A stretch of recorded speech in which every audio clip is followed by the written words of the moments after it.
Hey, good morning and welcome to Breakthrough Walls. I'm Ken Walls and I am your host. And today we have a living legend on the show. This guy is, his name is Dan Altmire, and you may or may not know this, but if you've ever heard the phrase Dan the Man, it originated with him. So you are in for a real treat. Do me a favor and share this out everywhere possible. Share it out. Let's get a bunch of people on here. We're going to hear Dan's life story and hopefully inspire a bunch of people to make better choices. Here we go.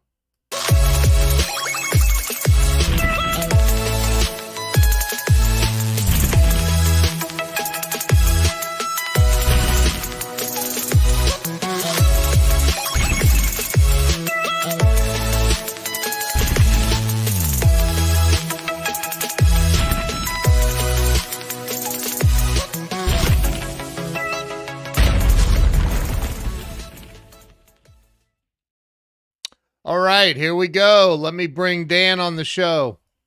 Dan, welcome. Oh, thank you very much, Ken. Pleasure to be here today. Glad to have you here, man. You are one of the OG members of my mastermind. You literally are. I think you were like number 3 that signed up for it years ago. And you've been very faithful and just a good dude. You're a good friend of mine and love the heck out of you, man. So I'm glad that Thank you. we got The you on feeling's here. mutual. Yeah. So Dan, as you know, I started this about 5.5 years ago, and it was literally to help people get unstuck in life. And um, I believe that people get stuck and they don't know what to do. They don't know which way to turn, and by hearing other people's stories, it helps them. So start with telling everybody where it all began for you. Where were you born and raised? Well, I started off as a child. Right. That's good. Um, Oh, I but forgot to tell everybody. Dan thinks he's funny. yeah, that was a Bill Cosby line, but he's been erased from the world. So anyway, Yeah. so I was born in Washington D.C., George Washington University Hospital, Wow. in 1951. So any of you who have a calculator that can do 3 digits, you can figure out how old I am. But Wow.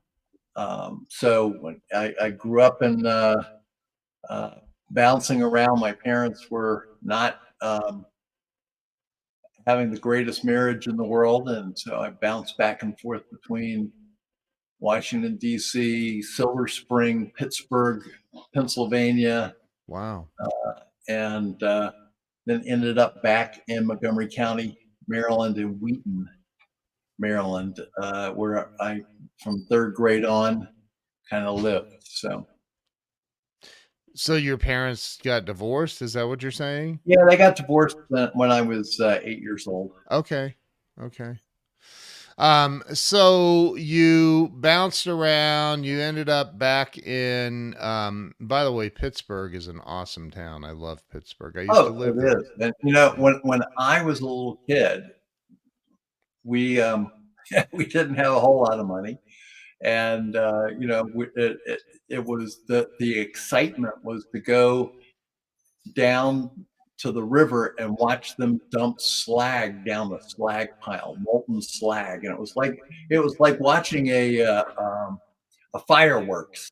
What is slag? What is slag? You don't know what slag is? No. Okay, I slag feel like that would be illegal today. probably, but I'd have to ask. They used to have like buckets of slag on the side of the road so people could throw it under their tires when it's snowed and stuff. But slag is the byproduct of producing steel. It's the runoff that's not steel, and so it's got some iron in it, some other things in it, and some maybe some cold parts in it And they and stuff. dumped that into the river? Well, I don't know if they dumped it into the river, but it was right beside the river, and they'd have like Oh, a train that would come up along the track, and then yeah. the cars would flip the sides over, and then all this stuff would come tumbling down, and it would be red, Wow. gold, and bouncing and everything. And it was cheap entertainment. We only had Yeah. 3 channels back in those days, Right. Right. and it was all black and white. So I mean, Yeah. you had Yeah. to have something. Well, and that area is called Station Square, that down there where the rivers all meet. And there's a wonderful Sheraton down there at Station Square, and they serve the very best Sunday brunch in the world. Like, Well, yeah. next So time I go up there for a Pittsburgh Pirates baseball game, they have a great stadium there, yeah, they do. and it looks right out over the point there. Yeah. And I'll have to check that out. And the interstate runs literally right next to that stadium. It's like you feel like you can reach out and touch it. It's crazy. Yeah, Yeah, I love Pittsburgh. So you ended up back in Maryland. Um yeah, and is that like in the DC area then where you yeah, were? yeah. Just, Okay. just north of Washington D.C. Okay. Okay. Hey, we have Charla Frost watching, by the way. Hi, So Charla. love Charla. She's an Um amazing lady. so you were in Maryland. Is that like what grade were you in when you ended up back in Well, Maryland? when I came back to this area, I was in third grade. Okay. So I went from third grade through 12th grade living in different places in Wheaton, but all in Wheaton. So Okay. I Okay. went to several different schools, but uh, ended up graduating from Wheaton High School. Mm, And this Saturday, we are having our 55th high school reunion. geez.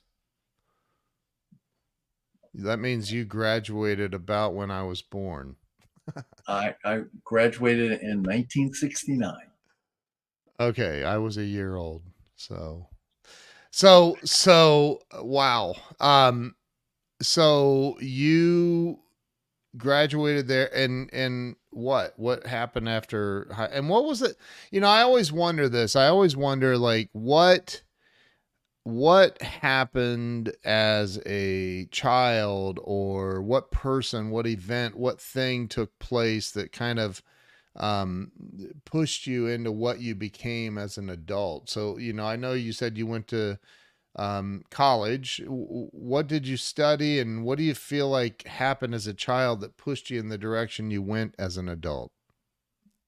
Life pushed me where I went when I was in uh, high school and elementary school and what they called junior high school back in those days. They still do.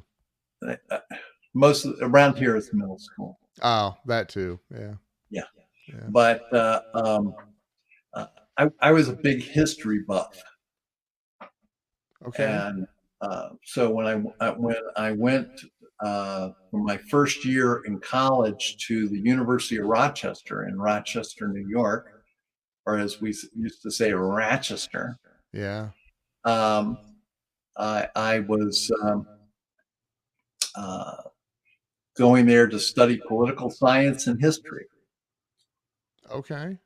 And then I lived with my dad off campus. My dad lived in Pittsburgh with his second wife and my half brother and half sister. That's 2 people, by the way. Um, but Wow.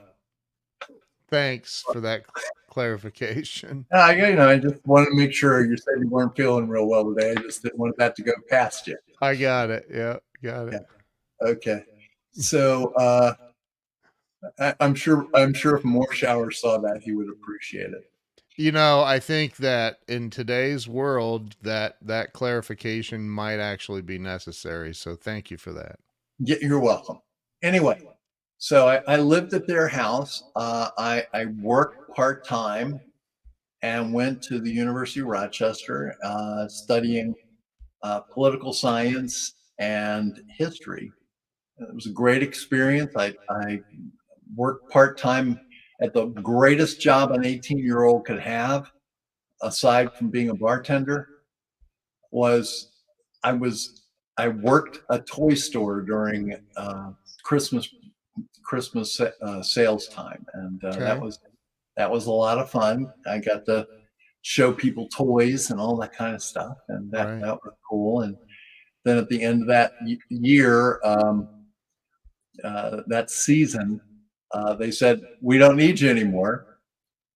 We love you. You did a great job. I got you set up with another company here in the mall that you can go to work for part time there." And so I went to work at a place called Richard's.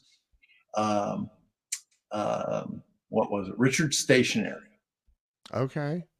and worked there. And, that's like a Hallmark store type of thing. I thought you were gonna say it was like selling lingerie or something, but okay. No, no, no. Yeah, that would have been another 18-year-old's perfect job. Yeah, right. Right. But unfortunately, that opportunity didn't come to me. But anyway, so I was working, I was going to school. Um, I performed as um, a solid C student in my first year.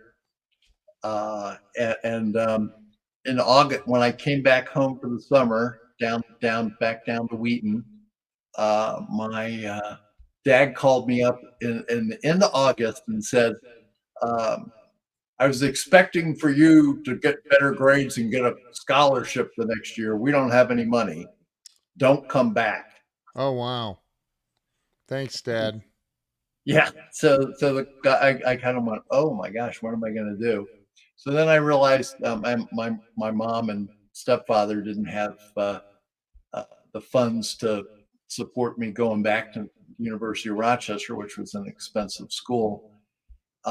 And So I needed to figure out how I was going to continue to go to school. So I picked up a couple of odd jobs and went back to University of Maryland night school. At the time, it was called University College. Now it's called Global Campus. Um, and Did that for a short period of time. Got a job at the Bethesda Naval Hospital on the roads and grounds crew, What? and and recognized that I was going to. And when I started pushing concrete, Yeah. uh, as in one of the jobs, I said, "Gee, this isn't what I want to do for the rest of my life." And Yeah. um, I went back to school and was scrambling around trying to find jobs and money. And then when I turned 21, I had always been driving my friends around in my car. Like I inherited kind of a really big car from my grandmother when she passed away, and it was ugly Right. and uh, and everything, but it carried a lot of people. And of course, we didn't have seat belts then and all that kind of stuff, so we piled a lot of people in the car. Um, anyway, I was always the designated driver, and or most of the time. And So when I turned 21, somebody said, "Why don't you get a job as a cab driver?" There you go. There you go. And cab driving gave me flexibility, and gave me cash in my pocket all the time. Yep. And I learned so much. I continued to go to school during that time, but I, I I learned so much from the people that I drove in the cab.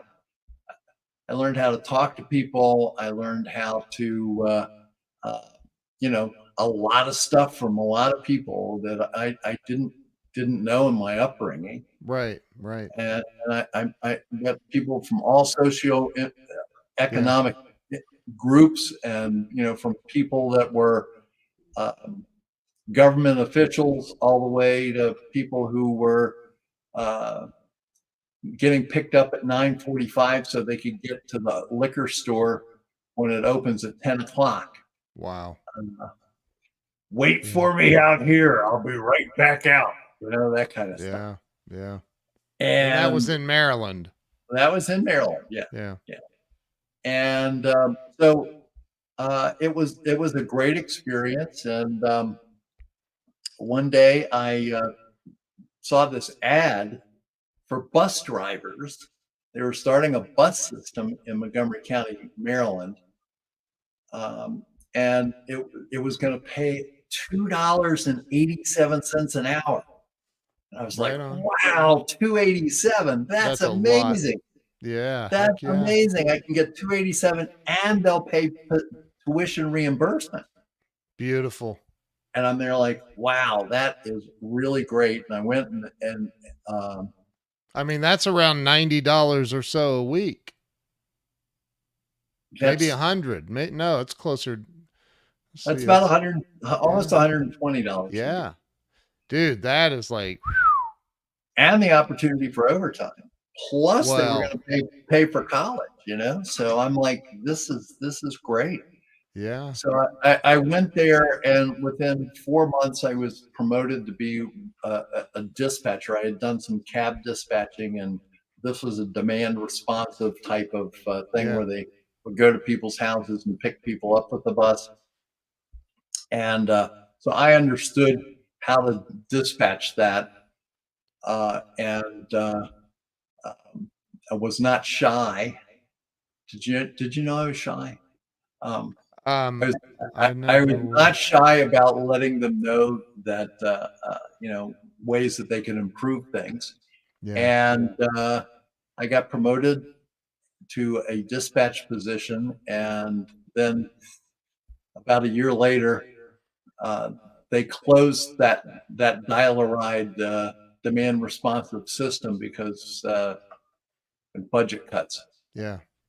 And I had a choice to become a police dispatcher, or go back and drive a bus at the route system that we had in Silver Spring, Maryland. Right. So I said, I'm not a very good typist, and so I'd rather just go drive the bus. Yeah. And there was also some talk that they would be putting a route system back up in where I was at in Gaithersburg, Maryland, the upper part of Montgomery County. And so I said, well, maybe I can get back there. So I drove a bus around Silver Spring for about 9 months. Wow. And they decided at that point to open up a new bus system up in the upper part of Montgomery County. And a year and a half into my career with Montgomery County, I became the manager of half of the system of the bus system. Wow. So still don't exactly understand how all that happened, but it's about passion. And Napoleon Hill says it. That if you work hard and always do more than is expected from you, good things are going to happen to you. Yeah. And that happened to me. And so I spent, I built that system over the next, 12 years. Oh my God. Wow. And it was great. I actually had lunch with some retired bus drivers that used to work with me yesterday. Wow. So hold on, you spent 12 years doing that. I'm assuming you made more than 287 an hour once you became a manager of half the system. We were up to 290. Right. Right. And this is what year was that? That would have been 1975 is when I got my first job there, and And 1977, I guess it was early 1977 was when we I got that promotion to be the transit manager. Wow. That's pretty amazing. So now, I don't want to fast forward too much, but that's not what you do today. So what happened? Why did you leave the busing system? Well, I really enjoyed growing the bus system. It was a lot of fun. It brought really great people on that were bus drivers. We had a great culture uh, because we believed in the mission of the organization. And I preached that over and over and over again, that our job was to make sure that if somebody's standing at a bus stop, that a bus is there on time, not ahead of time, not, oh, we couldn't do it because there wasn't anybody to drive the bus. If we needed somebody to drive the bus and there wasn't anybody to drive the bus, I drove the bus. Right. And people needed to get off and we couldn't find anybody to help them get off, then I would drive the bus. Um, and we worked together as a team, and we had amazing. Uh, uh, what do they call those things? Uh, the things that were important about the organization, the key indicators. That was the word I was looking for. Yeah. Key indicators of on-time performance, safety, um, absenteeism. We were off the charts as like the best. I had a guy from a company called Booz Allen called me up one time. He was doing a survey of systems all across the country, and he said, "How do you do that?" And I said, "I don't know. We just all believed in, and we worked together, and that was what it was all about." That's But awesome. as I was working in that process, um, I was still living my life, and I was when I started work there. I was single. Actually, I met my wife when I was teaching a class on the bus routes. Wow. They were opening a big shopping mall there, and she was getting a part-time job so she could buy a new car. She was getting a part-time job at the information desk, and she was um, uh, in the classroom learning about the buses. But Wow. I could tell that she needed some more tutoring, Right. so I Right. invited her to get some additional tutoring. One on one. One, absolutely, Yeah. absolutely. That's very kind of you. I, anything for the cause. Right. Right. Uh, so that's where I met my wife. Actually, Wow. our friend Cynthia Mannion, Yeah. um, she was at the opening of that mall Wow. as a model. I Wow. didn't know her then. I didn't know. Yeah, I don't even remember That's models being there at the insane. opening of that mall, but she was there, and it's a small world. After all, After it all, yeah. is. Please don't So think. so my question was just a reminder, when did I'm you getting there. leave? I'm getting there. I'm getting there. Like So I was in addition to running that system, I'm a multitasker. I started selling real estate part time, okay.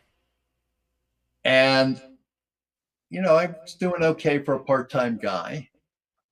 And at a certain point, I started getting phone calls from previous clients or people that I had worked with in that capacity, and they would ask me, Dan, I need some investment advice. And I go, oh, great. You need to buy a townhouse, a condo, a multi family unit? Want to buy a single family home as an investment? What do you want? No, I got this other investment that I'd like to talk to you about. I'm going like, what do I know about those other investments? And, Right. I mean, I can help you buy a house. I could tell you how to buy a bus, but I don't know about that. And like, why did you ask me? And they said, because I trust you. Mm, And if that had happened once or twice, I would have like, just thought it was just some kind of a, um, crazy thing. But it happened over and over again.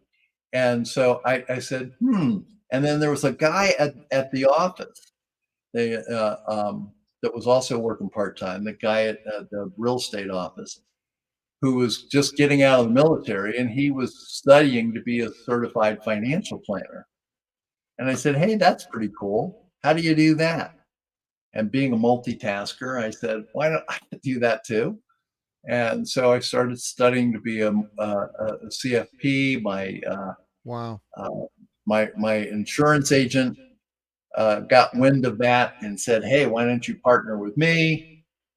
And after a while of, I really enjoyed growing the bus system. I didn't really enjoy the day-to-day mundane Right. over and over again. Especially not I. Somebody asked me this yesterday at the lunch with the ride-on people. That's the name of the bus system, Yeah. ride-on. They That's said, that's very original. yeah, it was then, right on. Uh, but they asked me, why did you leave? And the reason I left was that I had a series of new bosses Yeah. above me, and each time I got a new boss, we had to go back and uh, resolve problems that we'd already solved in the process. And I said, do I really want to spend the rest of my life doing this? And so Right.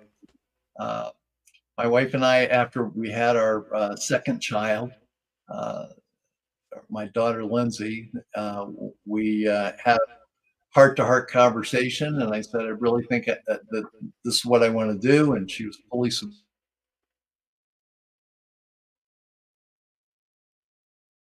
And we took off into the world of financial services. So Wow.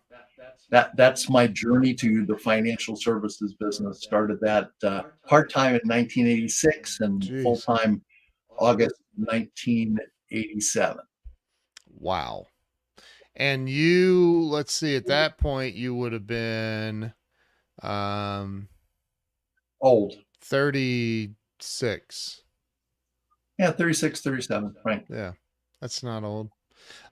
So you've been doing this for a while then. So talk about some of the um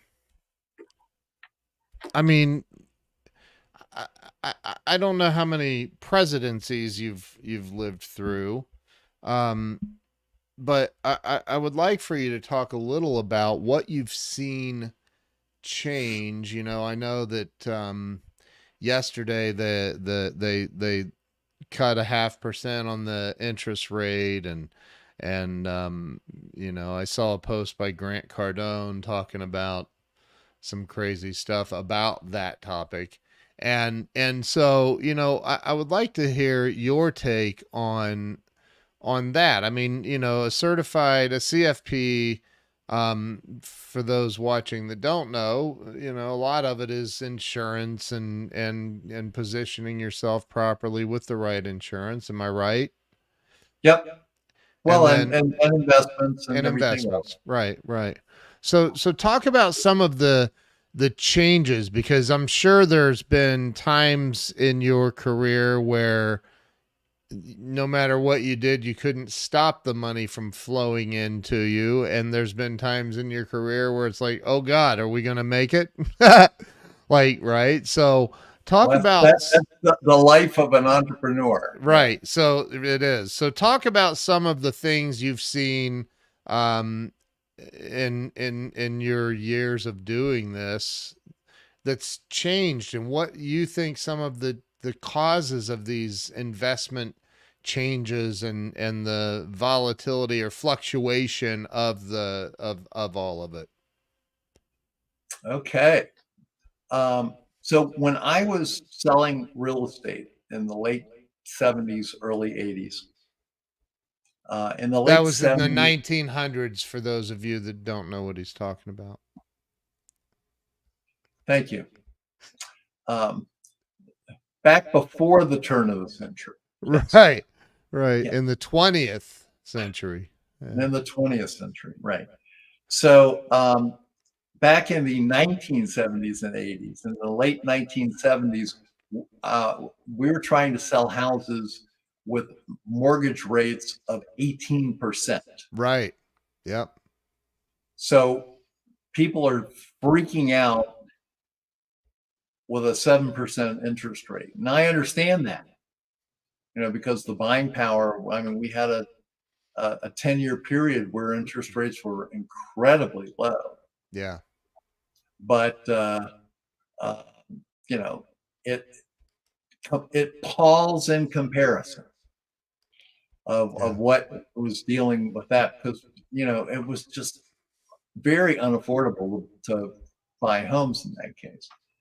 And then, In the you know, you said the late 70s, right? late 70s, early 80s, Those were beginning of Jimmy Carter days. those were Jimmy Carter days. I still have my cardigan sweater. Oh my God. I don't really have a Okay, cardigan. good. Jeez. But but uh, and then there were a lot of changes in the 1980s, Yeah.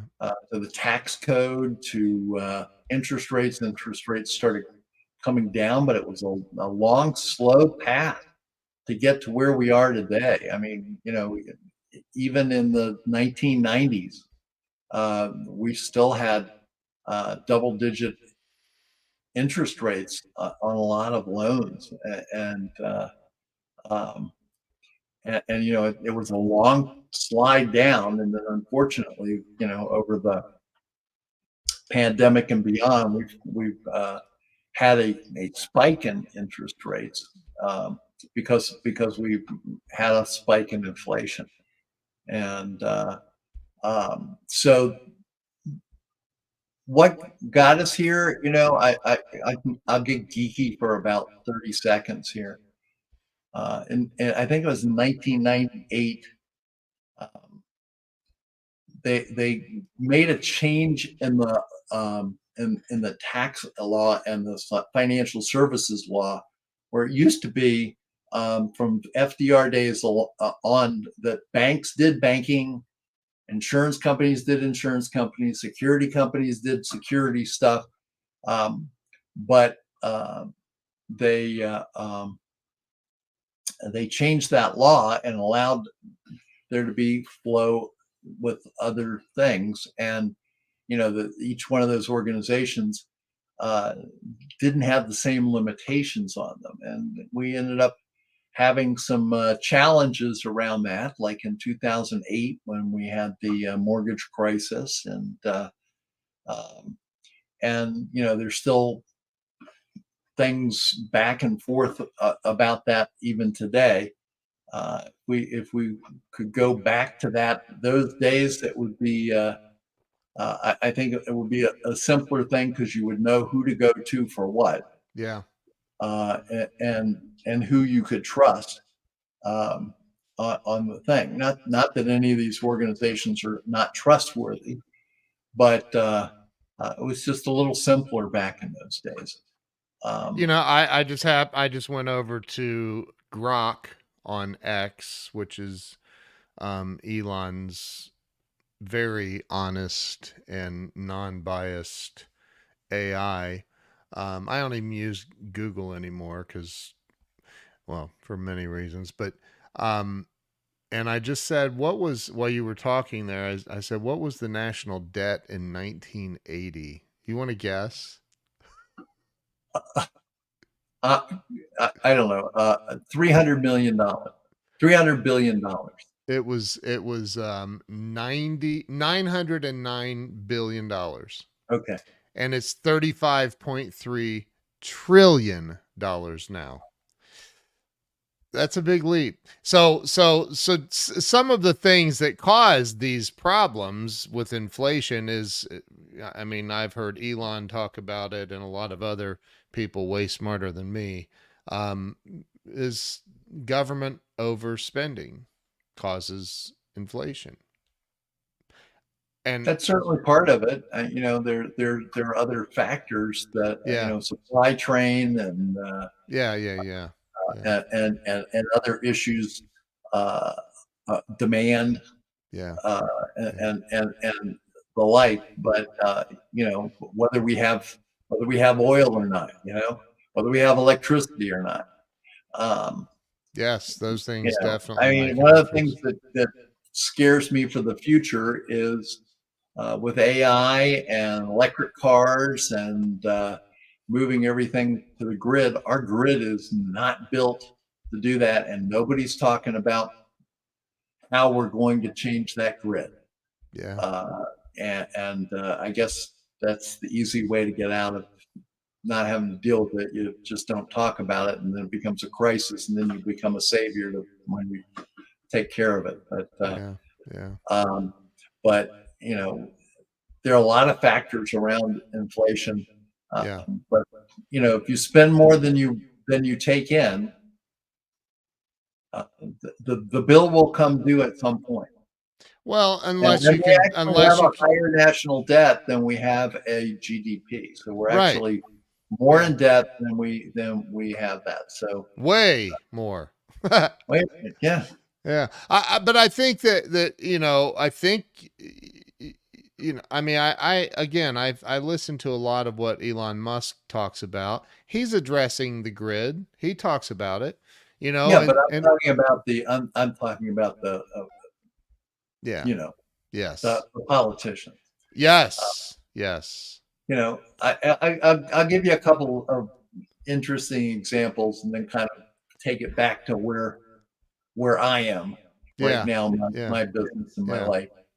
Um, so in the 1990s, we saw special after special on PBS, on 60 Minutes, everything else. What's going to happen when the big hurricane hits New Orleans?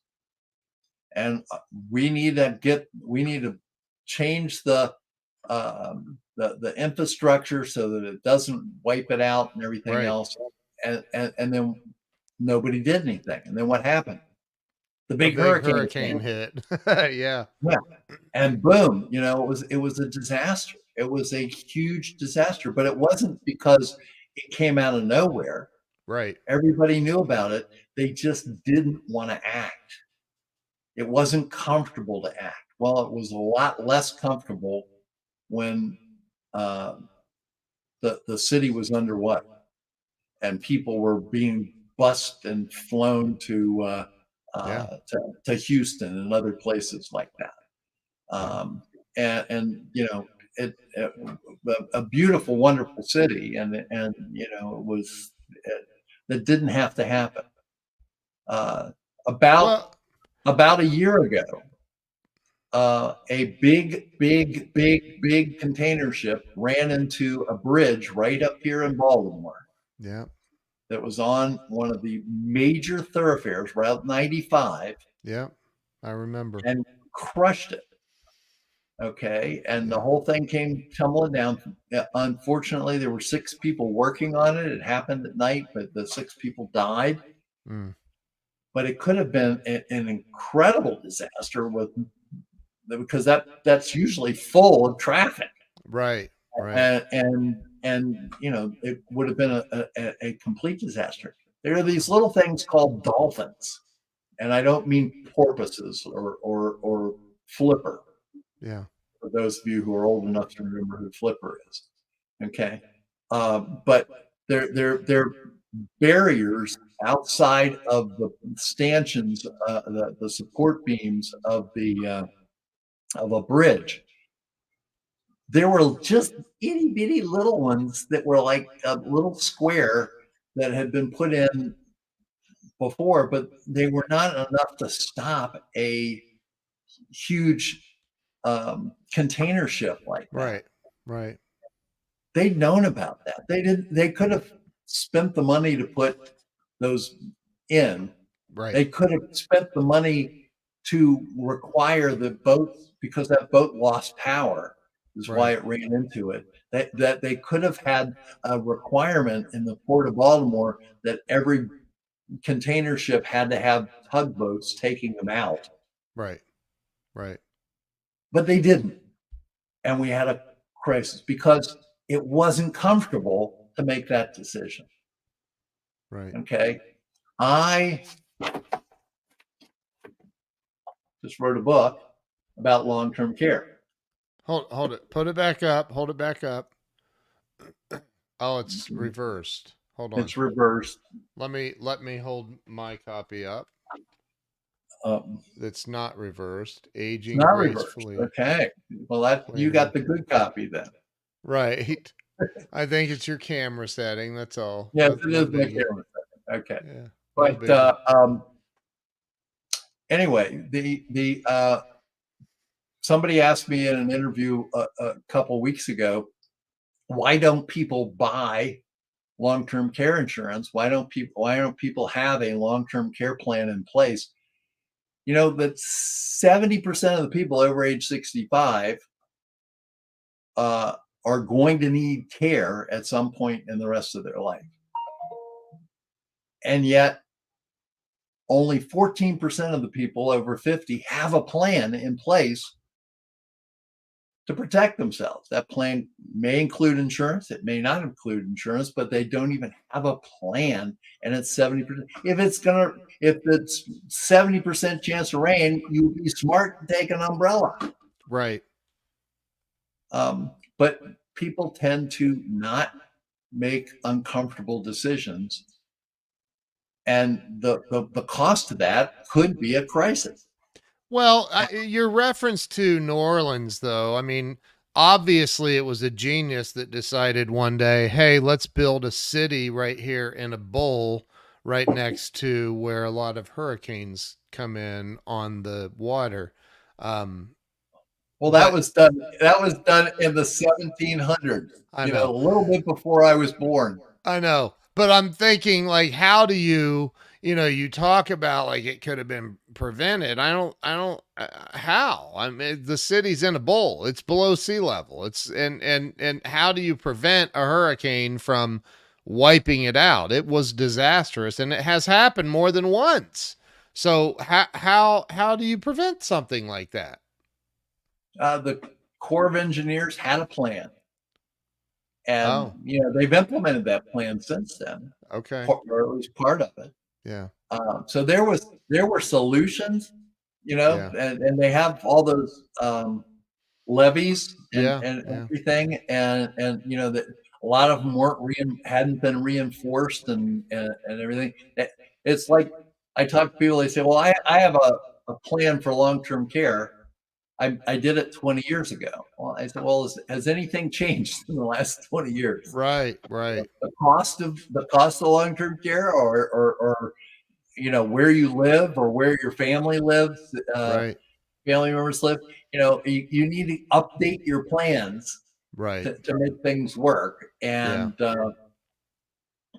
so it's sometimes you have to take a little bit of discomfort looking at what could happen and preparing for it, as opposed to waiting for it to happen and then saying, oh, poor me. Right. Nick Ogilvy just said, actually, 3 more big storms and it will forever be underwater. Learned that on the History Channel last week, oddly enough. So, I mean, there's some things that you're just not going to prevent. And what you're talking about, I agree with. Eventually, you're going to be underwater or under dirt Yeah. or whatever. And what's your financially plan? underwater. Yeah. Right. And by the way, they get a lot of storms in Holland, and they're underwater too. But they have for centuries kept that working. So there are ways there's engineering ways to do it, Yeah. um, but are you willing to pay the price Right. and Right. and make the decision? So Right. that and like you were saying, we're now $35 trillion in debt. How much is that going to cost? And so Yeah. there are trade-offs that you have to look at, um, but thanks for that, Nick. History Channel's a fun place to hang out. Yeah. Um, so so anyway, um, you know, I think that planning allows you, the hierarchy of needs. If you can take care of the the things at the bottom of the hierarchy needs and make sure that, hey, if something like this happens, I've got a plan in place. Maybe it's not going to take care of everything, but at least I got a plan. You Right. don't have to be thinking about that all the time. Psychologically, it allows you to reach your destiny. Right. Right. Yeah. When I started writing this book, actually, I didn't start writing this book. I started writing another book. Thank you. Great looking book. When I started writing that book, I was writing a book about making the most out of your longevity. Uh, Yep. Working title, significant longevity. And there were three principles to that. One principle was embracing your destiny. If you're here for a reason. And there's something that you can do to make the world a better place. And so, what is your destiny? Embrace that destiny. The second thing is build a legacy. And in the financial services business, they always talk about legacy being the money that you leave to the next generation. Hey, that's a nice thing to do, but there's other legacies that live beyond the money. Yes. And whether that's that you were a fantastic grandparent, or whether it was that you did charity work, that you were active in your church, whatever. If you leave a legacy that lives beyond you, you really made an impact in the world. And the third thing was assure your dignity. And what I realized in working with clients and talking to people and research for the book, so many people don't know what the options are for them in assuring their dignity in life. A lot of people don't even know there's a 70% chance they're going to need care. Um, I think it's the other guy. Yeah. And nobody's ever had that happen in my family. Well, Yeah. who knows? How long? The longer you live, the more opportunities you have to need care. So, Well, and with uh, the advancement of medicine and yeah, AI and everything, people are living longer. right, It's that right. simple. Yeah. And but so uh, it's important to have that plan, and that's why I wrote this book, was to give people a a, a touch point of looking at what's available. Right. And it's, I don't know if you've had a chance to look at the book at all, but besides the beautiful cover, which you can No, show again, you can show I've that I've again. not had a chance. I mean, Okay, I've had a chance. I haven't had the time to invest right. in No, I get it. No, reading it. but There, I there. just read This it. is it. You just I read it. just now. Fantastic. I'm a Good. speed reader. You are a speed reader. You're a brilliant man. You have artificial intelligence. I do. Uh, but Chat GPT has nothing on you. Uh, but Uh, but it it's really a guide.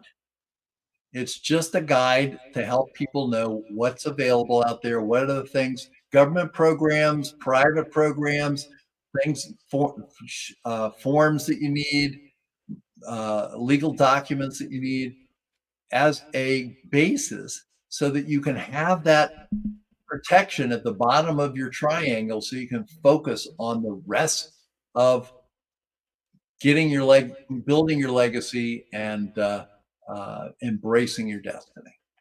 I think, a couple of things. Number one, I think, everybody's going to leave a legacy.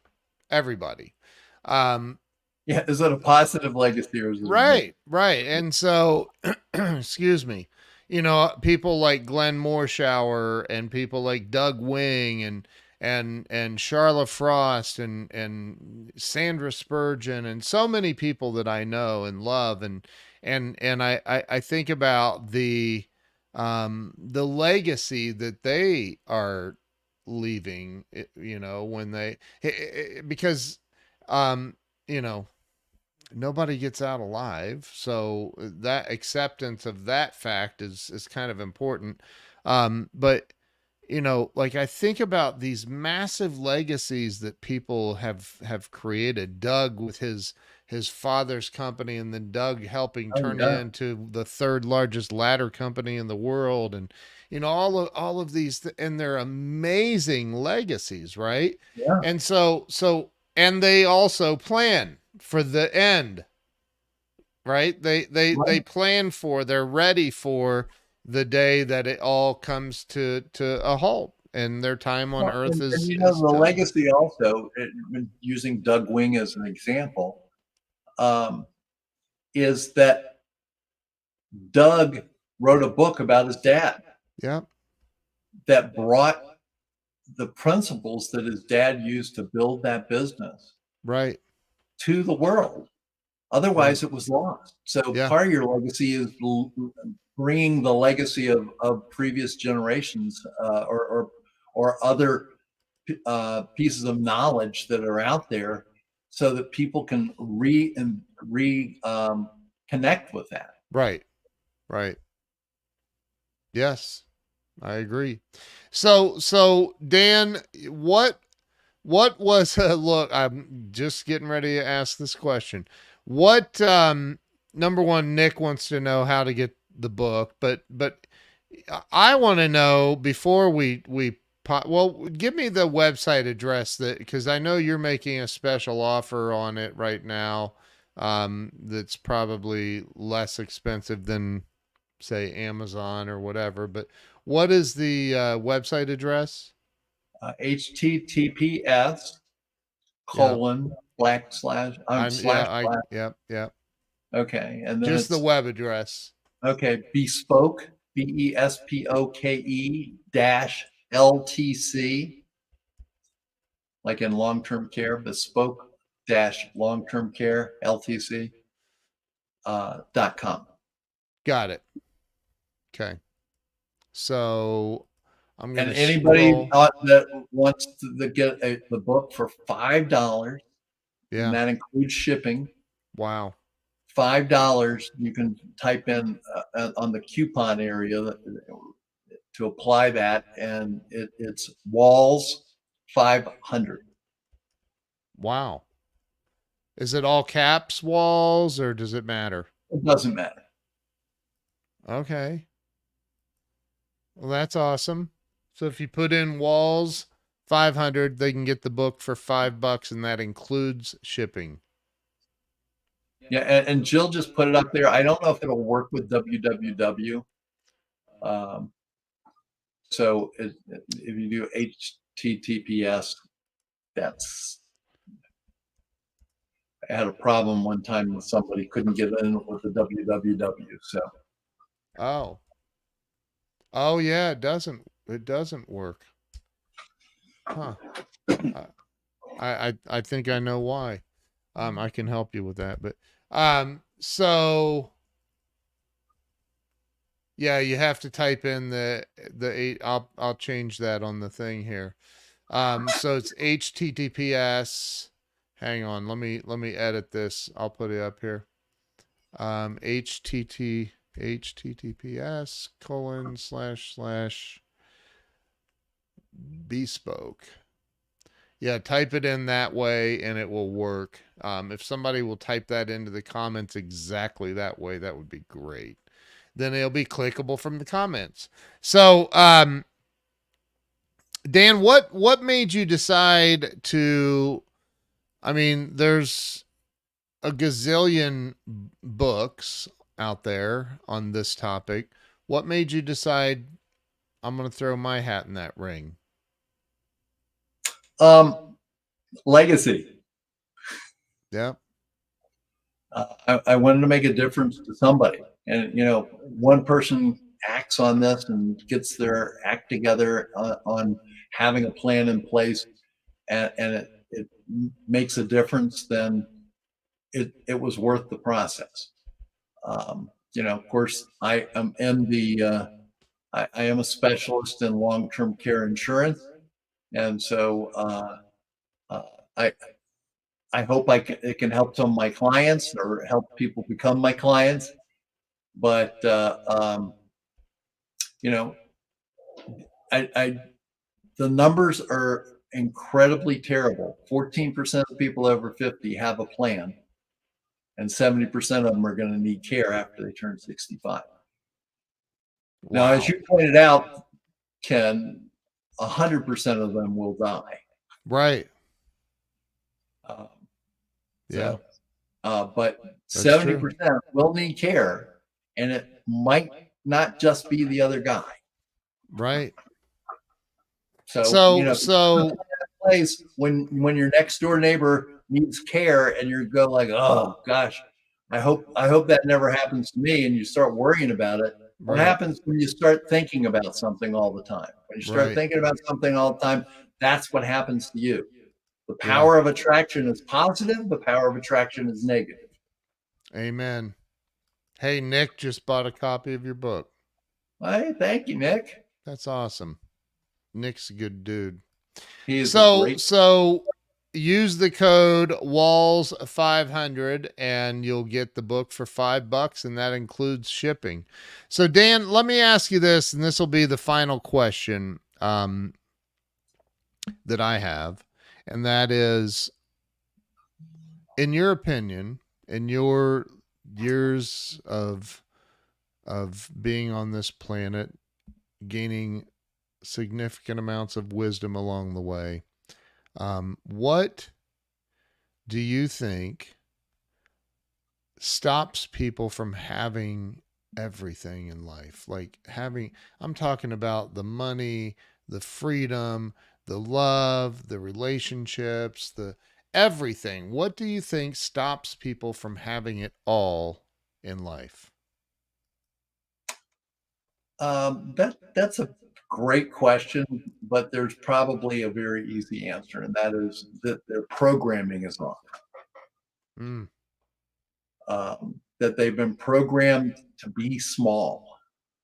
mm, That they've been programmed to that maybe they've accomplished everything they can accomplish. Maybe they're very accomplished and they've done everything um, prior to that. They've made millions of dollars. They've coached millions of people in sports or whatever. That now they're not. They've done what they needed to do, and that's it.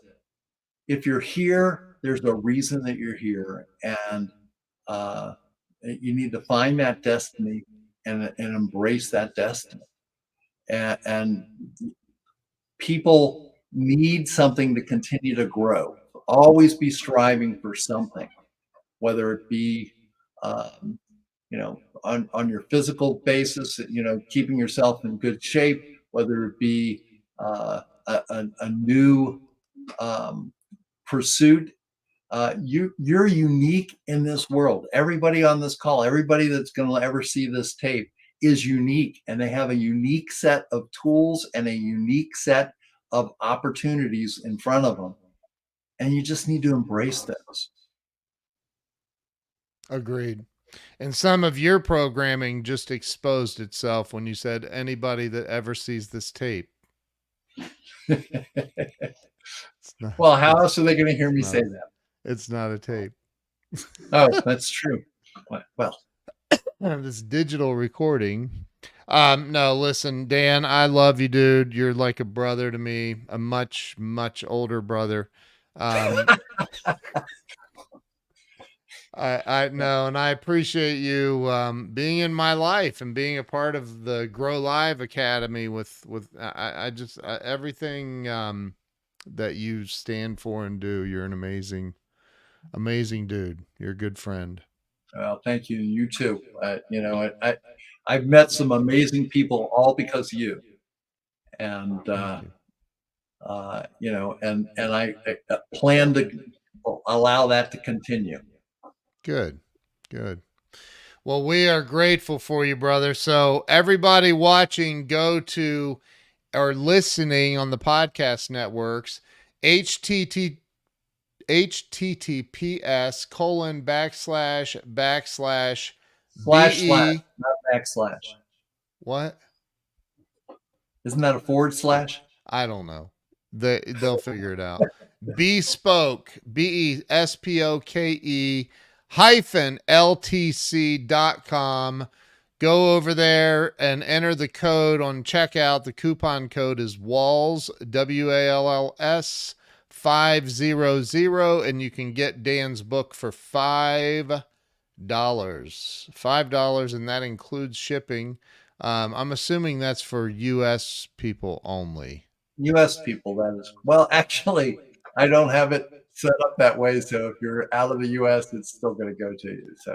Whoa. So Yeah. $45 to ship it to the middle of Indonesia. There we go. That's awesome. Now, I would just say this. This is built around United States laws and United States options. So if you're outside the United States, buyer beware. Nick said China.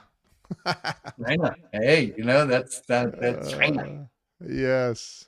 So anybody that's listening on a cassette deck, that's the website that you need to go to too. So I'm showing my age there. They're probably not. Or an 8-track.